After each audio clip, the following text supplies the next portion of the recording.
ভগবানের ছবির সামনে বসে কী বললে যে কোনো সমস্যার সমাধান নিশ্চিত। কিভাবে কেবল 3 দিনের মধ্যে ঠাকুর আপনার সকল সমস্যার সমাধান ঘটাবে। কোন সেই কথা যা বললে ভগবান ঠিক ভক্তকে সাহায্য করবেই। এই সব প্রশ্নের উত্তর নিয়ে এসেছি আজকে এই ভিডিওটির মাধ্যমে। নমস্কার বন্ধুরা, রাখি অফিসিয়াল চ্যানেলে আপনাদের সকলকে জানাই অনেক স্বাগত। আশা করি ঈশ্বরের কৃপায় আপনারা সকলেই ভালো আছেন এবং সুস্থ আছেন। চ্যানেলের নতুন দর্শক হয়ে থাকলে অবশ্যই চ্যানেলটিকে সাবস্ক্রাইব করবেন এবং নোটিফিকেশান বেল আইকনটি অন করে রাখবেন এরকম আরও নতুন নতুন ভিডিও দেখার জন্য। হ্যাঁ, এমন এক সহজ এবং সুন্দর পন্থা আছে যাতে আপনি আপনার সকল সমস্যা থেকে মুক্তি পেতে পারেন নিমেষের মধ্যেই। ভিডিওটি আরম্ভ করার আগে আপনাদের সকলকে বলি ভিডিওটি একদমই স্কিপ করবেন না। তো চলুন বন্ধুরা, এবার জেনে নেওয়া যাক উপায়টি কী। উপায়টি জানাবো একটি ছোট্ট কাহিনীর মাধ্যমে। 58 বছরের বিশ্বজিৎ দে কখনোই ঈশ্বরে বিশ্বাসী ছিলেন না। 24 বছর আগে সন্তান জন্ম দিতে গিয়ে স্ত্রীর মৃত্যু হলে যতটুকু বিশ্বাস ছিল তিনি তাও হারান। তিনি একাই মানুষ করেছেন তার সন্তানকে। মা বাবার ভালোবাসা সবটাই দিয়েছেন তাকে।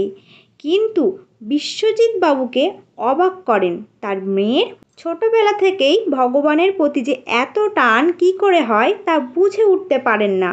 অনেক দিন ধরেই কাশির জ্বালায় ভুগছিলেন তিনি।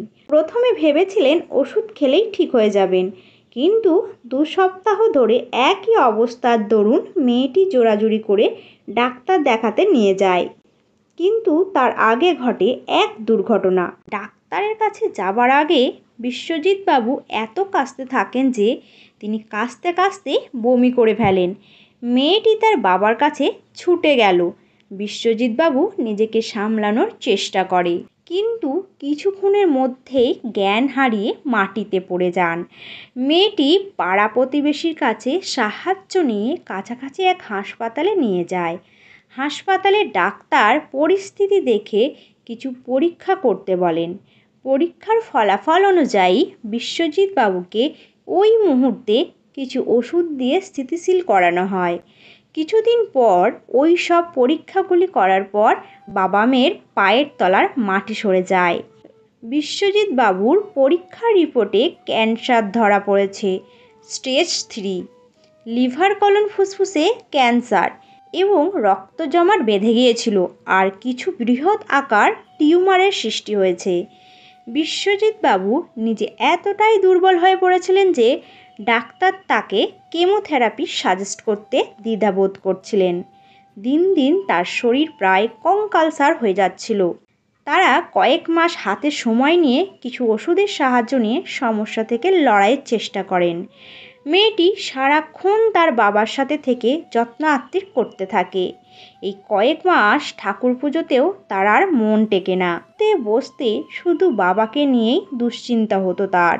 কতদিন তো পূজা করতে গিয়ে মনের ভুলে শাঁখ বাজায়নি সে। প্রদীপও মাঝে মাঝে ধরাতে ভুলে যেত।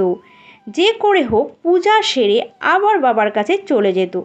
3 মাস এইভাবে চলার পর পরীক্ষা করার পর দেখা গেল বিশ্বজিৎ বাবুর কোনো লাভই হয়নি, বরং ক্ষতি আরও বেড়েছে। বিশ্বজিৎ বাবুর টিউমারগুলির সংখ্যায় দ্বিগুণ হয়ে গিয়েছিল। ডাক্তারেরা বুঝলেন এবার যদি কেমোথেরাপি না করা হয় তাহলে বিশ্বজিৎ বাবুকে আর বাঁচানো যাবে না। অবশেষে তারা কেমোথেরাপির জন্য মত দেন। ডাক্তারেরা বললেন যে যেন কোনো মিথ্যে আশা তারা না রাখে। বিশ্বজিৎ বাবু যে হারে দুর্বল হয়ে পড়েছিলেন সেই অবস্থায় এই থেরাপির ধাক্কা সামলানো বড় ব্যাপার। এই বিষয়ে জানার পর থেকে মেয়েটি ঠাকুরকে ডাকতে শুরু করে। একদিন ঠাকুর ঘরে গিয়ে ঠাকুরের সামনে হু হু করে কেঁদে ওঠে সে।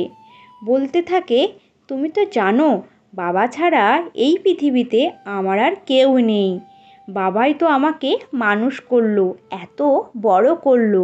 মাকে তো সেই কোন ছোট্টবেলায় হারিয়েছি। জন্ম হওয়ার পর থেকে তার আদর পাইনি। আমার কাছে তো আমার বাবাই আমার মা। কোনো দিন মা নেই বলে তোমার থেকে মুখ ফেরাইনি, যা ছিল তাই নিয়েই সন্তুষ্ট ছিলাম, কিন্তু এখন আমার বাবাকে কেন কেড়ে নিচ্ছ? দয়া করো হে প্রভু, আমার বাবার শরীর সুস্থ করে দেওয়ার পুরো দায়িত্ব তোমার। আমি আর কিচ্ছু জানি না, শুধু তোমাকেই ভরসা করি, আর কাউকেই না। সারাটা রাত ঠাকুরের সামনে কেঁদে কেঁদে ছবির সামনে তাকিয়ে এই প্রার্থনা করছিল সে। ডাক্তাররা জানিয়েছিল যে বিশ্বজিৎ বাবুকে কেমোথেরাপি দিয়ে টিউমারের সাইজ কিছু শতাংশ সংকুচিত করা যায়, তাহলে একমাত্র অপারেশনের রিস্ক নেওয়া যেতে পারে। তাদের কথা অনুযায়ী বিশ্বজিৎ বাবুর কেমোথেরাপি শুরু করা হয়। অবশেষে থেরাপির পর ডাক্তারেরা রিপোর্ট হাতে পান। তারাও অবাক হয়ে যান। তারা আশা করেনি যে এত তাড়াতাড়ি বিশ্বজিৎ বাবুর টিউমারগুলির আকার 30% সংকুচিত হয়ে যাবে।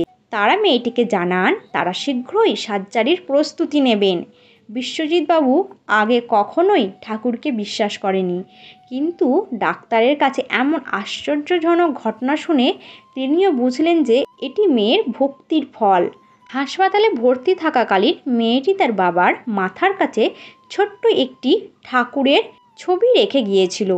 বিশ্বজিৎ বাবু বারণ করেছিল অনেকবার, কিন্তু মেয়ের জেদের কাছে হার মানতে বাধ্য হয়েছিলেন তিনি। অপারেশনের আগের দিন ছবিটা হাতে নিয়ে বিশ্বজিৎ বাবু একটিবার শুধু বলেছিলেন, আমি জানি না তুমি সত্যি আছো কি নেই, কিন্তু আমার মেয়ে তোমাকে বিশ্বাস করে। এই পৃথিবীতে বাবাদের কষ্ট আর কেউই বোঝে না। তুমি যদি সত্যিই থেকে থাকো, তাহলে না হয় সেটা বোঝার চেষ্টা করো। মা হারা মেয়েটাকে ছোটোবেলা থেকেই একা হাতে মানুষ করেছি। জীবনে একটাই ইচ্ছা ছিল, মেয়েটাকে নিজের পায়ে দাঁড়াতে দেখব, আর সময় মতো একটা ভালো ছেলে দেখে বিয়ে দিয়ে আমার সকল দায়িত্ব থেকে ছুটি নেব। কিন্তু এখনই যদি মরে যাই, তাহলে মৃত্যুর পরেও আমার আত্মা শান্তি পাবে না। তাই বলছি, আর একটু সময় দিও, এইটুকুই চাই। এই বলে ছবিটা রেখে দিয়েছিল বিশ্বজিৎ বাবু। সঠিক সময় মতো তার অপারেশন করা হয়। ডাক্তারেরা মেয়েটিকে জানায় অপারেশন সাকসেসফুল হয়েছে। মৃত্যুর মুখ থেকে ফিরে এসেছেন তিনি, এমনটা খুবই কম দেখা যায়। মেয়েটি এবং বিশ্বজিৎ বাবু সেদিন দুজনেই বুঝতে পেরেছিলেন, ঠাকুরকে যদি মন দিয়ে ডাকা হয়, যদি তার ছবির সামনে বসে মনের ভেতরে চলতে থাকা সকল উদ্বেগের সমাধান চাওয়া যায়, ভগবান তাহলে মুখ ফিরে থাকতেই পারবেন না। কাউকে ফিরিয়ে দেন না তিনি, তার ভক্তকে তো নাই। হ্যাঁ বন্ধুরা, আপনাদের শুধু ভগবানের ছবির সামনে বসে নিজের কষ্টের কথা জানাতে হবে, আর জিজ্ঞাসা করতে হবে এবং সমাধান কি মনের সকল কামনা বাসনা সবটুকু ক্ষেত্রে আপনাকে শুধু ভগবানের কাছে আর্জি জানাতে হবে। দেখবেন খুব তাড়াতাড়ি কোনো না কোনো উপায় ঠিক বেরিয়ে আসবে।